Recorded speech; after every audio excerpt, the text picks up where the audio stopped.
अथ अच्युत उक्तम पर्वत विज्ञान विद्युत विभ्रम है ससास गामिंद्र इवाजिताश्रय परिद्युपान्ता मनु जानु वर्तित है।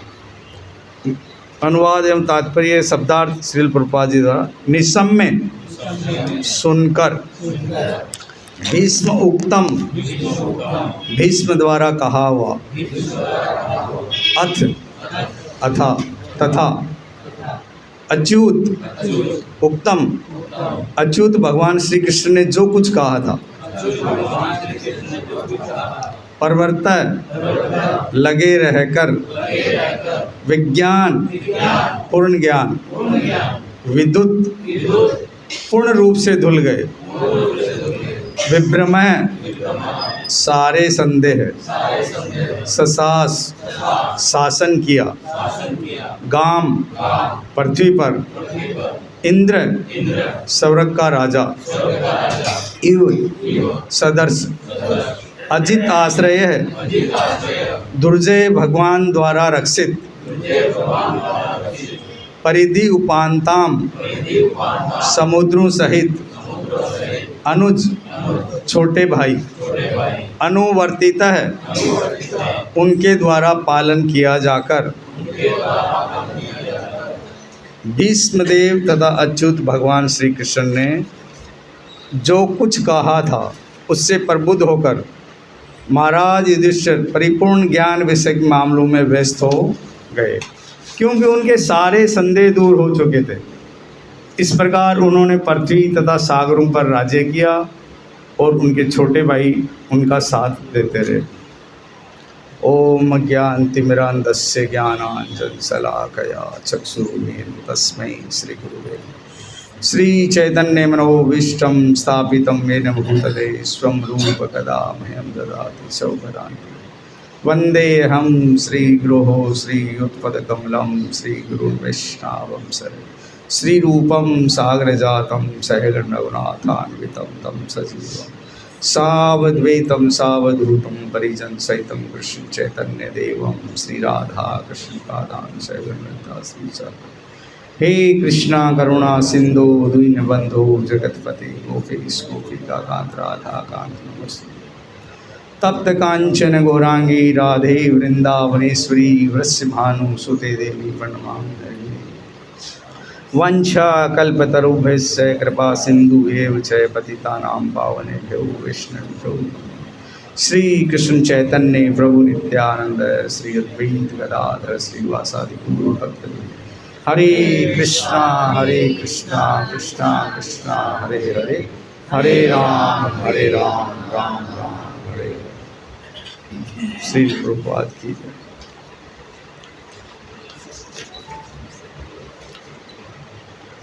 आज हम भागवतम के पहले स्कंद के 10वें अध्याय के तीसरे श्लोक के बारे में सब मिलकर के समझने का प्रयास करते हैं। थोड़ा सा मैं पुराना बता देता हूँ कि पहले श्लोक में दूसरे श्लोक में तो पिछले अध्याय के अंतिम श्लोक में युधिष्ठिर महाराज अपने ताऊ धृतराष्ट्र के पास जाते हैं और उनसे आज्ञा प्राप्त करते हैं और भगवान से अनुमति लेते हैं और उस प्रकार वो जो पुरानी रीति रिवाज थे पुराने सिस्टम थे उनके चाचा ताऊ दादा परदादा उन्होंने जैसे शासन करते थे उस हिसाब से उन्होंने शासन चालू किया और बड़ा ही सुंदर भीष्मदेव से शिक्षाएं लेकर के उन्होंने अपना प्रशासन चालू किया। फिर ये 10वां अध्याय जो है बहुत ही सुंदर कि भगवान अपने भक्त के पांडवों के भगवान सबसे बड़े हितैषी थे उनकी मन की इच्छा भीष्म पितामह की भीष्म प्रतिज्ञा सब पूरी होने के बाद जब युधिष्ठिर महाराज राजगद्दी पर आरूढ़ हो जाते हैं तब वो अपने द्वारका के लिए प्रस्थान करते हैं और वो हम लोग आज समझने का प्रयास कर रहे हैं। जैसे हम लोग के लिए है कृष्ण हरे कृष्णा वालों के लिए कि हरे कृष्णा वाला ब्रेन वॉश करते हैं, वैसे इसमें भीष्म पितामह ने युधिष्ठिर महाराज के सब तरह के डाउट्स थे उनको डाउट था कि भाई मेरे सगे संबंधी हैं, रिश्तेदार हैं, आचार्य हैं, उनके ऊपर मैं, और कितने लोग लड़ाई में मरे हैं, मैं कैसे राज करूँगा। तो उनके जितने भी डाउट्स थे सबको दूर किया उन्होंने, हर चीज़ के बारे में अलग अलग उपदेश दे करके। तो युधिष्ठिर महाराज के सब डाउट्स दूर हो गए और फिर उन्होंने स्वीकार किया कि हाँ अब मैं राजगद्दी पे बैठूंगा। पहले वो बोल रहे थे कि नहीं, मैं राजगद्दी स्वीकार नहीं करूँगा। जैसे अर्जुन भी भगवत गीता में यही बोल रहे थे कि इससे अच्छा है कि मैं भीख मांग के खा लूँगा, लेकिन मेरे रिश्तेदारों को, चाचा ताऊ, इनको मार करके मैं राज्य स्वीकार करना शोभायमान नहीं होगा मेरे। तो उस टाइम भगवान ने उनको सब तरह के, उनके जितने भी डाउट्स थे सब क्लियर किए। तो फिर वही लड़ने के लिए तैयार हो गए और बोले कि आप जो बोलोगे वो मैं करूँगा। इसी प्रकार इसमें भीष्म पितामह ने और भगवान ने युधिष्ठिर महाराज के सब तरह के डाउट्स क्लियर करके उनको राजगद्दी के लिए तैयार किया। हम लोगों के भी इतने डाउट्स हैं भौतिक जगत में और आध्यात्मिक जगत में। हम भी यदि उनके पद चिन्हों पे चलेंगे, भक्तों का संग करेंगे, गुरुओं की आज्ञा का पालन करेंगे, शास्त्रों की बात मानेंगे, तो हमारे सब डाउट्स भी क्लियर हो सकते हैं। हमको ऐसे सीख मिलती है कि हमको सीखना चाहिए कि भक्तों के संग में आकर के 4 नियमों का दृढ़ता से पालन करें, रोज़ मंगला आरती करें, नियमित रूप से 16 माला करें और गुरु के आदेशों को पालन करें। हमारी खुद की कोई ऐसी योग्यता नहीं है, लेकिन शास्त्रों का उपदेश है कि तद विज्ञानार्थम से गुरुमेवाभिगच्छेत्, कि दिव्य ज्ञान की प्राप्ति करने के लिए हमको गुरु के पास आना चाहिए। ये हम उदाहरण से देख सकते हैं, युधिष्ठिर महाराज के उदाहरण से देख सकते हैं, अर्जुन के उदाहरण से देख सकते हैं। इतना बड़ा ऊंचा पद उन्होंने कैसे प्राप्त किया? सिर्फ उन्होंने बात मानी। खुद को डाउट्स था कि नहीं, हाँ हम ये नहीं करेंगे, और ये सही बात है कि हम हमारे रिश्तेदार से लड़ करके हम ये कार्य नहीं कर सकते, शासन नहीं कर सकते। लेकिन उन्होंने बोला कि ये तो मोहित हो आप, मोह को दूर करना पड़ेगा, और मोह दूर आत्मविद्या के द्वारा होगा। आत्मविद्या मतलब हमको गुरु दे सकते हैं। आत्मविद्या के लिए हमको एकदम अव्यभिचारिणी भक्ति करनी पड़ेगी। भगवद गीता में एक श्लोक है, माम च व्यभिचारिणी भक्ति योगेन सेवते स गुणान समतित्येतान ब्रह्म भूयाय कल्पते। हम ब्रह्मभूत स्तर पे तभी पहुंच पाएंगे जब व्यभिचारिणी भक्ति, अव्यभिचारिणी, व्यभिचारिणी नहीं, अव्यभिचारिणी निष्काम भक्ति करेंगे, सिर्फ और सिर्फ भगवान का नाम लेंगे और दृढ़ता से लेंगे, तो हम ब्रह्मभूत स्तर पे पहुंच पाएंगे। ब्रह्मभूत स्तर पे पहुंच पाएंगे तब हम कुत्ते में, बिल्ली में, मनुष्य में, पंडित में, सब में भेद करना छोड़ देंगे। उस टाइम वो श्लोक है ना भगवद गीता का, ब्रह्मभूत प्रसन्नात्मा न शोचति न कांक्षति समय सर्वेषु भूतेषु मद भक्तिम लभते पराम, कि हम एकदम एकनिष्ठ भक्ति करेंगे तब ब्रह्मभूत अवस्था में पहुंच जाएंगे, तब हम भेद करना छोड़ देंगे। यही युधिष्ठिर महाराज ने किया, जबकि वहीं पर द्रोणाचार्य थे, सब ऋषि भी थे, आचार्य थे, वहाँ नारद जी भी थे, विदुर जी भी थे, लेकिन उन्होंने किसी की नहीं मानी। और वहीं पर युधिष्ठिर महाराज थे, उन्होंने मानी, तो मानने तो सोचो कितना अच्छा रिजल्ट आया है। हम लोग हमारे स्तर पे उसको सुधारने का प्रयास करते हैं। कोई तकलीफ़ आती है कि नहीं हम अपने हिसाब से करेंगे, हम नहीं कर पाएंगे। जैसे पिछले अध्याय में अर्जुन का और द्रोणपुत्र का एग्जाम्पल से भी हम समझ सकते हैं कि अश्वत्थामा ने ब्रह्मस्त्र छोड़ दिया, लेकिन उसको संहार करना नहीं आता था, और जब अर्जुन ने ब्रह्मस्त्र छोड़ा तो अपनी समझ से बचने के लिए दूर तक भागता रहा, जब तक उसको घोड़े को फेन नहीं आएगा, थक नहीं गया और उसको आगे अंधेरा नज़र नहीं आने लग गया, तब तक वो दौड़ते रहा। और वही जब अर्जुन को ये हुआ कि भाई ये कैसे होगा, तो अर्जुन ने कुछ अपना नहीं किया, भगवान से प्रार्थना करने लगे कि कृष्ण कृष्ण महाभावो भक्ता नाम अभयंकर, कि भगवान कृष्ण भक्तों को अभय प्रदान करने वाले आप हैं। कृष्ण कृष्ण महाभावो भक्ता नाम अभयंकर, त्वम एको दह्यमानानाम, आप एक ऐसे हैं, त्वम एको दह्यमानानाम अपवर्गोसी संसरसी। कि ये जो भौतिक जगत है, जो आपकी रचना की हुई है, हमारा नहीं, आपकी रचना की हुई है, इसमें से निकलने का आप ही रास्ता बता सकते हो और कोई नहीं है। हम लोग अपने स्तर पे प्रयास करते हैं, जैसे द्रोणपुत्र ने, अश्वत्थामा ने किया, वो नहीं बाहर निकल पाए ना, लेकिन उन्होंने भगवान की मानी तो भगवान ने उनको रास्ता दिखाया और वो विजयी हुए। वैसे ही द्रौपदी के उदाहरण से हम लोग देख सकते हैं, मतलब इनका पांडवों का जो दृष्टांत है एक से एक बढ़ करके, एक से एक बढ़, और एक रामायण का भी एक दृष्टांत है कि हम बात मानेंगे और गुरु से विनम्र होकर सुनेंगे तो हम कुछ भी कर सकते हैं। हनुमान जी का उदाहरण है कि हनुमान जी सूर्य देव के पास जाते हैं कि मैंने जाना है कि आप वेदों के ज्ञाता हैं और आपसे बड़ा ज्ञानी कोई नहीं है, आप मेरे को शिष्य बनाइए। तो सूर्यदेव तो डर जाते हैं कि ये पिछले थोड़े दिन पहले मेरे से मुलाकात हुई, तब मेरे को निगलने का प्रयास कर रहे थे। ये आप लोगों ने सबने पता होगा कि हनुमान जी निगल जाते हैं सूर्यदेव को। आज ये शिक्षा लेने के लिए आया है और दंडवत प्रणाम करता है, विनम्र होता है, तो सूर्यदेव जी को सोचना पड़ता है कि इतना विनम्र है तो हमको भी शिक्षा देनी पड़ेगी। कारण विनम्रता ही आध्यात्मिक जगत में प्रगति की कुंजी है। जो हम लोग सब पढ़ते थे, हमारे राजस्थान में ये बोलते थे कुंजी, छोटी सी पुस्तक आती थी, उसको हम कुंजी बोलते थे। एग्ज़ाम के टाइम पास करने के लिए वो कुंजी पढ़ते थे तो पास हो जाते थे। तो वही आध्यात्मिक जगत में हमको आगे बढ़ना है, प्रगति करनी है, तो एक कुंजी है विनम्रता, ये हमको प्राप्त करनी पड़ेगी। तो हनुमान जी जैसे वहाँ जाते हैं तो सूर्यदेव बोलते हैं कि तुम मेरे से शिक्षा नहीं ले पाएगा, कारण मेरा रथ तो कभी रुकता नहीं है, निरंतर अबाध गति से चलता ही रहता है। मतलब मेरा कार्य है चारों तरफ सूर्य का प्रकाशित करना, तो मेरे से कैसे? नहीं बोला, आप जो कुछ हैं, आप जैसा भी हैं, आपके मैं साथ साथ चलूँगा। तो साथ साथ में चलने लगे।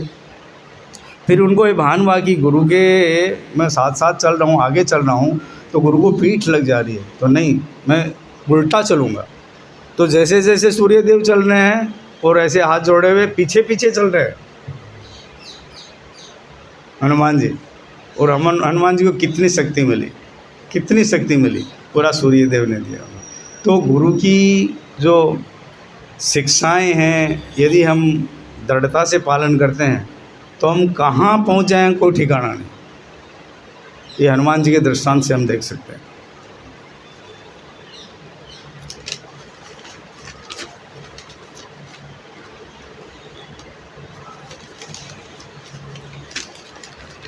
पहले श्लोक में क्या बताया है कि महाराज युधिष्ठिर समस्त धर्मात्माओं में श्रेष्ठ थे, धर्मराज के नाम से जाना जाता था उनको, इसलिए राजे के भोग करने के लिए उनसे अच्छा कोई आदमी नहीं है।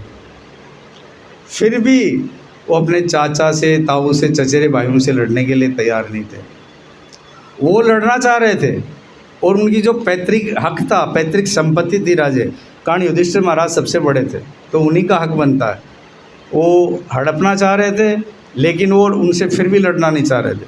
लेकिन भीष्म पितामह के आदेश से और भगवान के आदेश से अनुमति लेकर के वो अपनी सही लड़ाई लड़ी। उन्होंने ऐसा नहीं गलत लड़ाई, सही लड़ाई के लिए लड़े और वैदिक संपत्ति का उन्होंने भोग किया। किंतु फिर भी उनके मन में फिर भी डाउट्स थे, तो अपने जो उसने विजय पाई थी, विजय के फलों को चख नहीं पा रहे थे, मतलब शासन ढंग से नहीं कर पा रहे थे।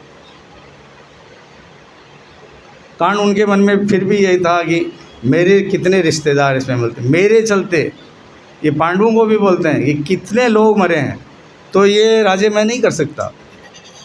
तो उनको 2 अध्याय पहले बोला ना कि आप अश्वमेध करिए, नहीं बोलो। जैसे उन्होंने एग्जाम्पल दिया कि दारू की बोतल को दारू से हम साफ़ करेंगे तो वो साफ़ नहीं हो सकती। वैसे ही मैं इतने आदमियों की बलि लगी है इसमें, और मैं फिर अश्वमेध करके फिर भी शासन करूँ तो वो शासन नहीं है। मतलब इतने ज़्यादा डाउट्स थे, लेकिन उन्होंने, भगवान ने, भीष्म पितामह ने उनके टोटल डाउट्स एकदम क्लियर किए कि नहीं, आप ही असली हकदार हैं, आप शासन के। तब जाकर के उन्होंने गद्दी संभाली। अब इस श्लोक को समझने का प्रयास करते हैं हम लोग। निसम्य मतलब सुनकर, भीष्मो उक्तम भीष्मदेव के उपदेश सुनकर, अथ तथा अच्युत उक्तम भगवान श्री कृष्ण के वचनों को, परवर्त विज्ञान महाराज युधिष्ठिर के विज्ञान का उदय हो गया। क्या हो गया कि संपूर्ण जगत परमेश्वर के अधीन है, कि मेरे करने से कुछ नहीं होगा, भगवान की इच्छा है। ये उनका विज्ञान मिल गया, उन ज्ञान मिल गया। भगवद गीता में भगवान बोलते हैं मया दक्षिणे प्रकृति सुईते स चराचरम हेतुनान कौनते जगत भी प्रवृत्ति। पूरा जगत मेरी अध्यक्षता में कार्य कर रहा है और सब कुछ मैं ही हूँ। अहम सर्वस्य परभवो मतः सर्वम परवर्तते इति मत्वा भजन्ते माम बुद्धा भाव समन्विता। कहे जो बुद्धिशाली आदमी है वो यही समझेगा कि सब कुछ यही है, तो ये जो बोले वो मेरे को करना है। तो उनको ये ज्ञान मिल गया।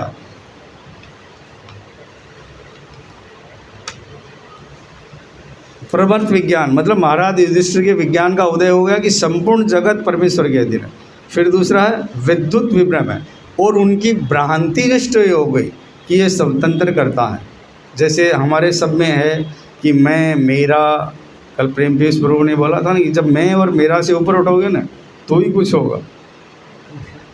और ये हमारी जो स्वतंत्रता का जो भाव है ना, मैं और मेरा, ये मोह हमको छोड़ना ही पड़ेगा। और इसके कारण ही युद्ध हुआ था। यदि कौरव ये समझ लेते हैं कि हाँ ये भी हमारा भाई है और ये असली हकदार है तो युद्ध होता ही नहीं ना।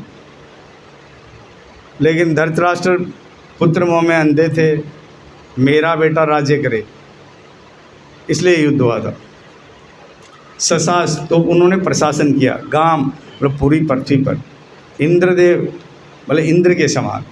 अजीत आश्रय, उसके पश्चात भगवान के आश्रय में रहकर, मतलब भगवान की ही बात उन्होंने मानी कि भगवान जो बोलेंगे वो मैं करूँगा। मतलब आश्रय में रह करके ही हमको करना चाहिए। हम स्वतंत्रता का, जैसे भगवान भगवद गीता में बोलते हैं ना, भोक्तारम यप तपसाम सर्वलोक महेश्वरम सूर्योदयम सर्वभूतानाम ज्ञात्वा माम शांतिरिच्छति। कि हम शांति से प्रसन्नता से तभी रह सकते हैं जब यही मानेंगे कि ये जो भगवान बैठे हुए हैं श्याम सुंदर दिव्य रूप में, वही सब कुछ है, भोक्ता वही हैं, हम सिर्फ भोग्य हैं, हम भोक्ता नहीं हैं। तो उन्होंने अपने एक कर्तव्य समझ करके किया कि मैं सिर्फ एक कर्तव्य समझ के कर रहा हूँ, बाकी तो सब शासन तो भगवान ही चलाएंगे। तो हम कोई भी कार्य करें तो हम यही करना चाहिए हमको कि नहीं, करने वाले तो भगवान हैं, हम तो एक निमित्त मात्र हैं।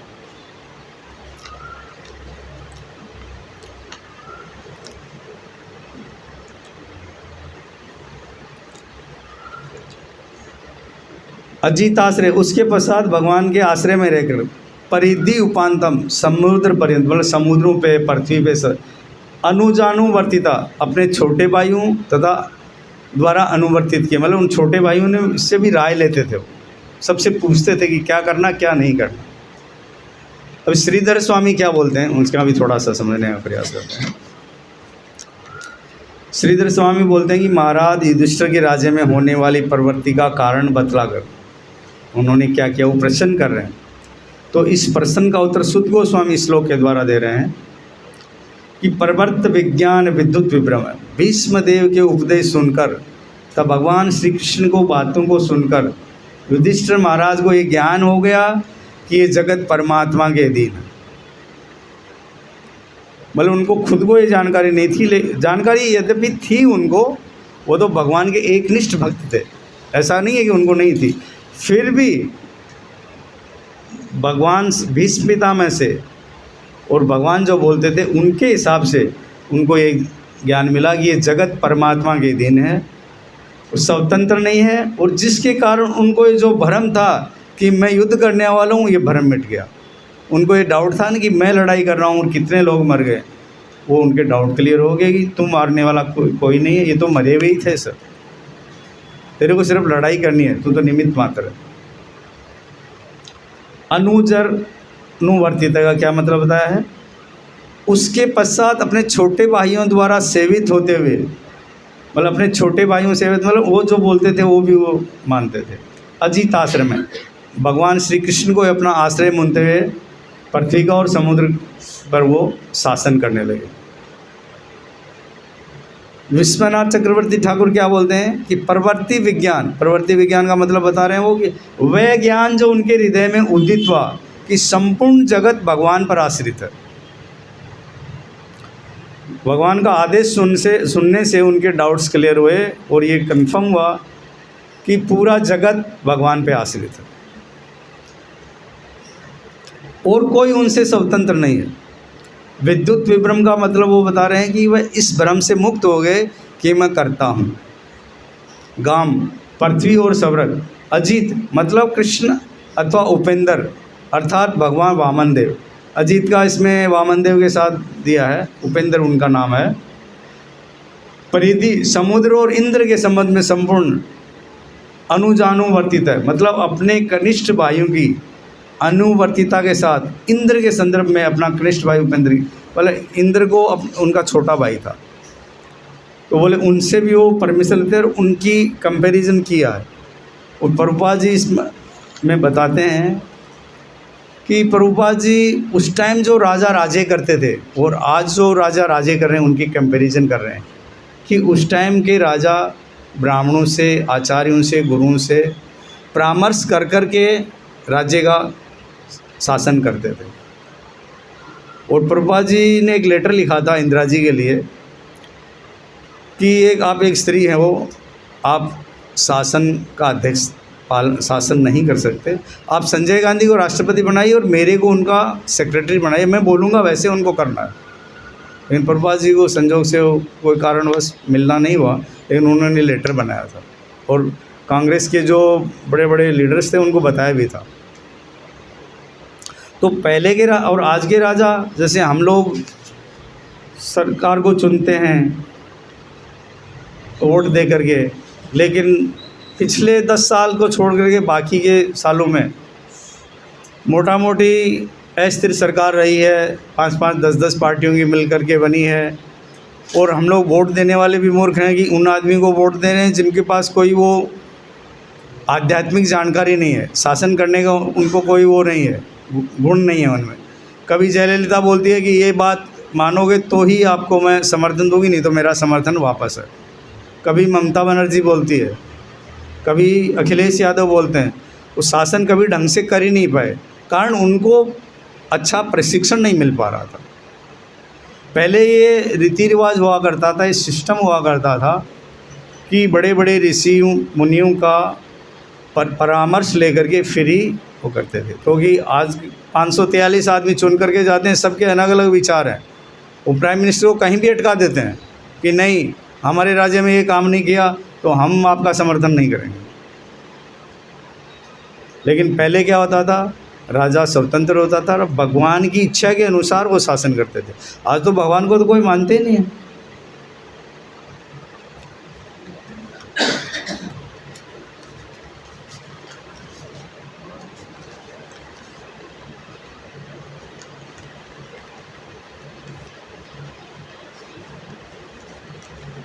पहले के राजाओं का विशेष गुण होता था कि वह अपने वरिष्ठ के अनुसार ही कार्य करते थे, किसी अथॉरिटी के अंडर में कार्य करते थे।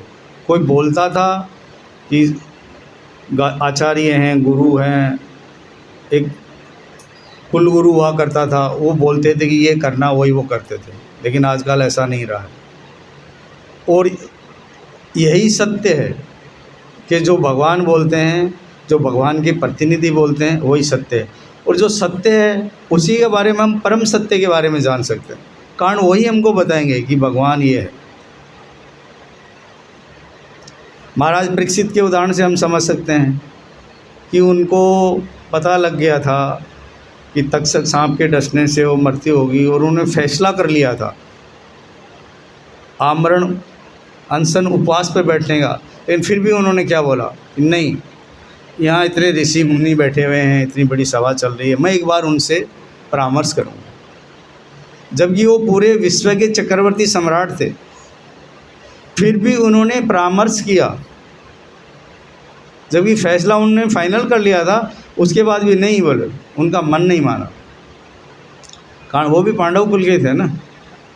तो उन्होंने परामर्श किया और निर्णय लिया कि जो मेरे को कोई प्रामाणिक सत्ता मानेगी, बोलेगी, वो मैं करूँगा। हम हमारे जीवन में कोई तकलीफ़ आती है तो हम हमारे फैसले अपने आप होते हैं, हम मनमोजी हैं।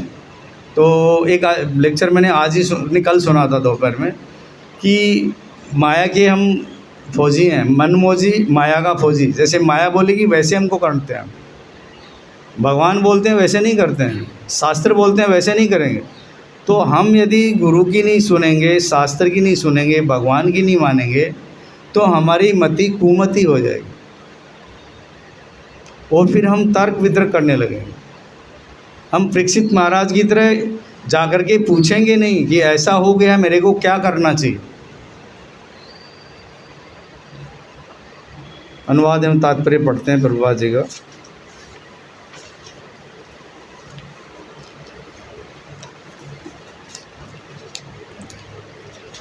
जब महाराज युधिष्ठिर समुद्र पर्यंत पृथ्वी पर शासनारूढ़ थे, तो उस समय भी आधुनिक अंग्रेजियत के ज्येष्ठाधिकारी या सबसे बड़े को उत्तराधिकार जैसा नियम प्रचलित था। देखो, इसमें बताया कि पहले सिस्टम ही हुआ करता था कि भाई ज्येष्ठाधिकार मतलब जो बड़ा है उसका ये अधिकार है कि शासन वही करेगा। हमारे में तो था ही था, अंग्रेज़ों में भी ये था, अंग्रेजियत लिखा आधुनिक अंग्रेजियत। उस काल में हस्तिनापुर, अब दिल्ली का एक अंश है, का राजा समुद्र सहित विश्व का चक्रवर्ती सम्राट होता था। ये क्रम महाराज युधिष्ठिर के पौत्र परीक्षित महाराज तक चलता रहा। महाराज युधिष्ठिर के छोटे भाई उनके मंत्री तथा राज्य के सेना नायकों के रूप में कार्य करते थे। बताया ना मैंने कि वो उनसे भी परामर्श लेते थे, वो मंत्रिमंडल में थे कि क्या करना क्या नहीं करना है, स्वतंत्र फैसला नहीं लेते थे कि ये कर दिया वो फाइनल है। और राजा के धर्मात्मा भाइयों का आपस में पूर्ण सहयोग था, और भाई ऐसा नहीं कि उनकी बात को काटते थे, हाँ में हाँ मिलाते थे, थोड़ा सहयोग करते थे। महाराज युधिष्ठिर पृथ्वी के साम्राज्य पर शासन करने के लिए आदर्श राजा या भगवान श्री कृष्ण के आदर्श प्रतिनिधि थे। मतलब वो योग्य व्यक्ति थे। भीष्म पितामह की ये इच्छा थी, भगवान की ये इच्छा थी कि भाई एक आदर्श राजा बने, कृष्ण भावनामृत का प्रचार होए और हर पब्लिक सुखी होए, संपन्न होए, राम राज्य की स्थापना होए। और उनकी तुलना स्वर्ग के प्रतिनिधि शासक राजा इंद्र से की जा सकती थी। जिस प्रकार इंद्र, चंद्र, सूर्य, वरुण तथा वायु जैसे देवता ब्रह्मांड के विभिन्न ग्रहों के प्रतिनिधि राजा हैं, उसी प्रकार महाराज युधिष्ठिर भी पृथ्वी के साम्राज्य पर शासन चलाने वाले प्रतिनिधि राजा थे। कि जैसे वरुण, इंद्र, चंद्र, वायु, इनको जैसे एक अथॉरिटी के द्वारा स्थापित किया हुआ कि ये शासन करेंगे, वैसे युधिष्ठिर महाराज भी पृथ्वी पर शासन करने के लिए अथॉरिटी के द्वारा बनाए हुए थे। वे आधुनिक प्रजातंत्र के अल्प तरह के अप्रबुद्ध राजनीतिक नेता जैसे न थे। अप्रबुद्ध मतलब उनको उतना जो जिनको ज्ञान नहीं है राजनीति का, जो बोल दिया वो करते हैं, ऐसे ऐसे फैसले लेते हैं। जैसे अभी थोड़े दिन पहले फैसला आया है कि लिव इन रिलेशनशिप का जो सिस्टम आया है वो एकदम गलत है, उसके बाद भी सरकार ने उस पर ठप्पा लगा दिया कि ठीक है आप रह सकते हो। कितनी गलत बात है। तो ये फैसले इनके गलत फैसले हैं इधर, और ये फैसला ले रहे हैं। यूक्रेन की और लड़ाई चल रही है, रशिया की, हमास का और फ़िलिस्तीन और ये इजराइल का चल रहा है, कितने आदमी मर रहे हैं। आखिर उन्होंने प्रगति की, बहुत प्रगति की, लेकिन क्या किया? सिर्फ विनाश का ही साधन बनाया ना। कितने बम बारूद गोला छोड़ रहे हैं और कितनी बर्बादी हो रही है। तो वो डेवलपमेंट भी क्या काम का है बताइए, जो एक सेकंड में सब कुछ। वो अमेरिका में बैठा बैठा वो इराक पे लड़ाई कर रहा है, ईरान पे लड़ाई कर रहा है, सीरिया में उसका कोई सेंटर है उसको ध्वस्त कर रहा है, वो क्या काम का? तो उसकी तो गति नहीं है, अधोगति है वो। डेवलपमेंट है ही नहीं वो। उनको अप्रबुद्ध बोला है, प्रभुपा जी उन्हीं को बोल रहे हैं, अप्रबुद्ध राजनेता। उन्हें भीष्मदेव ने तथा अच्युत भगवान ने भी उपदेश दिया था, अतएव उन्हें हर वस्तु का पूरा ज्ञान था। कारण उनको भगवान ने ज्ञान दिया था, भीष्म पितामह ने ज्ञान दिया था, इसलिए उनको पूरा ज्ञान था। लेकिन आज के राजाओं को ज्ञान देने वाला कोई नहीं है, और कोई देने वाला है तो उनके वो सुनते भी नहीं। आजकल राजे का निर्वाचित कार्यकारी प्रमुख कठपुतली के समान होता है। मैंने बताया ना कि जैसे कभी ममता बोल देती है, कभी मायावती बोल देती है, कभी सपा वाले बोल देते हैं, कभी बसपा वाले बोलते हैं कि नहीं यही करना है, तो वहाँ का वहाँ अटक जाता है। कठपुतली से डोर हिलाता है उतना ही हिलता है। उनके पास राज शक्ति नहीं होती है। यदि वह महाराज युधिष्ठिर की तरह प्रबुद्ध भी होता तो भी वह अपनी संवैधानिक स्थिति के कारण अपनी इच्छा से कुछ नहीं कर सकता। कारण वो बंधे हुए हैं, लोगों ने जो वोट दे करके बनाया, वो बोलते हैं हमको ये काम चाहिए, ये काम चाहिए, वो चाहिए, और उन्हीं के अनुसार करते हैं। इसलिए वैचारिक विषमताओं या खुद के स्वार्थों के कारण पृथ्वी के अनेक राज्य परस्पर लड़ झगड़ रहे हैं। जो लड़ाई यूक्रेन की चल रही है, रशिया की चल रही है, ये अब यही चल रही है, वैचारिक विषमताएं। बस उनको वहाँ पर कब्जा करना है, साबित करना है कि मैं शक्तिमान हूँ, सर्वशक्तिमान हूँ।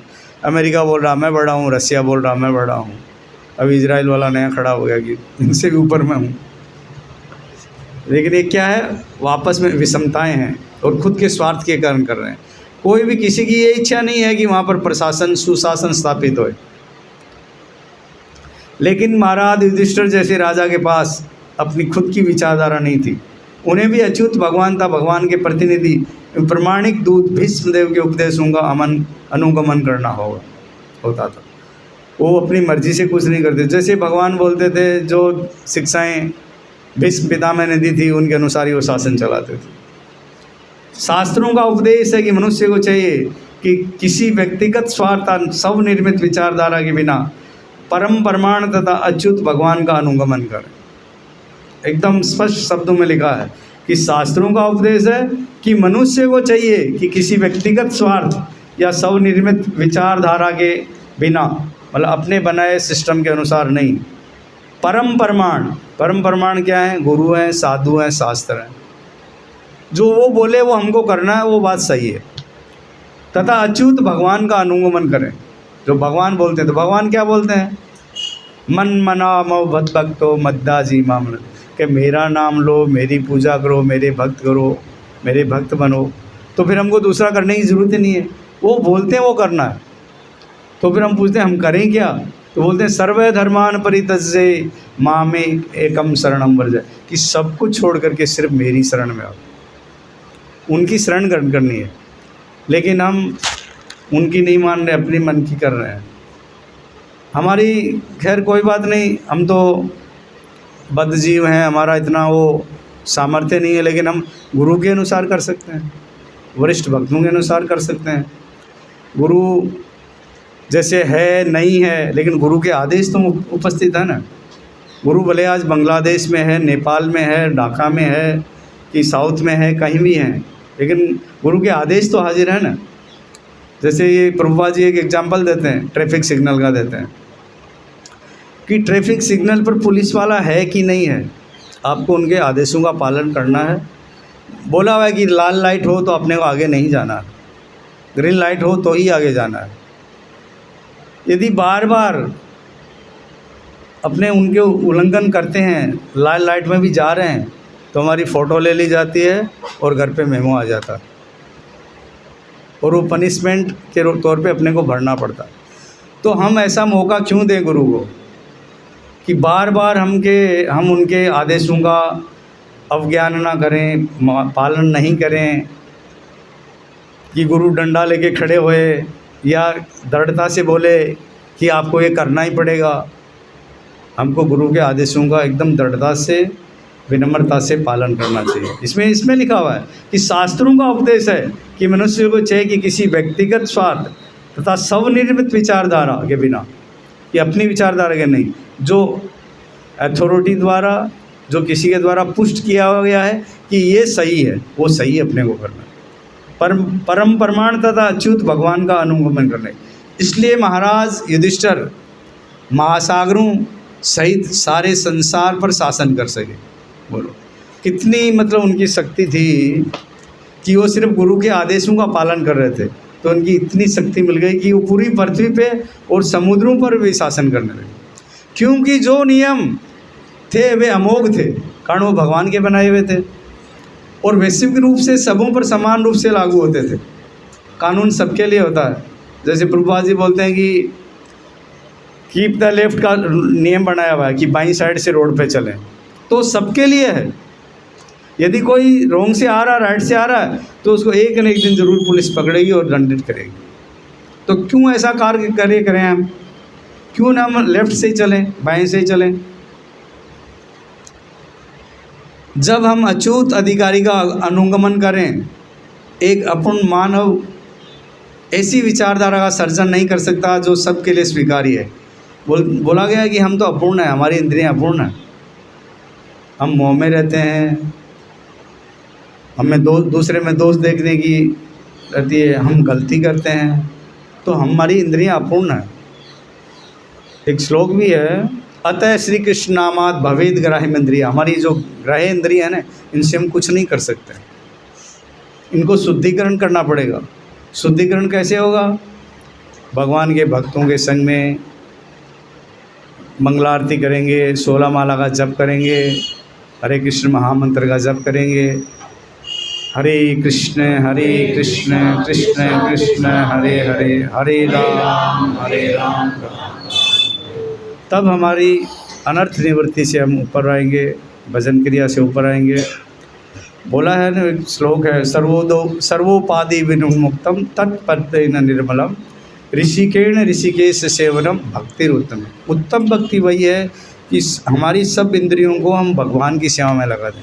भगवान की सेवा में लगाएंगे तो हम निर्मल हो जाएंगे, और निर्मल हृदय में भगवान का वास है।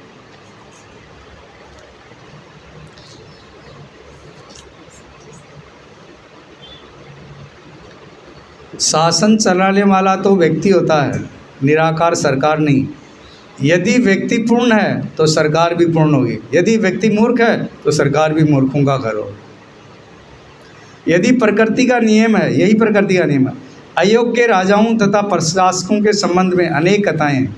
अतएव कार्यकारी प्रमुख को महाराज युधिष्ठिर जैसा प्रशिक्षित व्यक्ति होना चाहिए, और विश्व पर शासन चलाने के लिए उसके पास पूरी राज सत्ता होनी चाहिए। युधिष्ठिर महाराज जैसा पूरा प्रशिक्षित होना चाहिए। उन्होंने प्रशिक्षण लिया था, लेकिन अब आधुनिक जगत में तो ऐसा कोई जो प्रशिक्षण हम लोगों को मिल नहीं रहा है, तो कैसे हम शासन चला पाएंगे? और पूरी राज सत्ता भी नहीं रहती है, कभी कोई कभी कोई। विश्व राज्य की कल्पना युधिष्ठिर महाराज जैसे पूर्ण राज्य के राज्य काल में ही साकार हो सकती है। और तभी कोई भी, जैसे जब हम लोग सरकार कोई प्लानिंग बनाती है, पंचवर्षीय योजना बनाती है, वो कंटिन्यू रहता है या उसका प्लानिंग व्यवस्थित रहती है, तभी वो सफल हो पाएगी। इसमें बताया ना कि राज्य काल में साकार हो सकता है। राजा यदि प्रशिक्षित होगा और उनके बनाए हुए नियम वो और आगे तक रहेगा तो वो साकार होगा, नहीं तो दूसरी सरकार आ जाएगी, वो फैसले बदल देगी कि नहीं ये सब फैसले गलत हैं, ऐसा कुछ होने वाला नहीं है, मैं नया सिस्टम बनाता हूँ, उसके हिसाब से चलेगा। उन दिनों संसार सुखी था, क्योंकि विश्व में महाराज युधिष्ठिर जैसे राजा शासन चलाते थे, कारण वो भगवान के भक्त थे। तो राम राज्य था, राम राज्य की कल्पना हम अभी कर भी नहीं सकते, कारण वोट देने वाले भी मूर्ख हैं और वोट लेने वाले भी मूर्ख हैं, तो हम क्या उनसे आगे आशा कर सकते हैं। हरे कृष्णा वांछा कल्पतरुभ्यश्च कृपा सिंधु एव च पतितानां पावनेभ्यो वैष्णवेभ्यो नमः।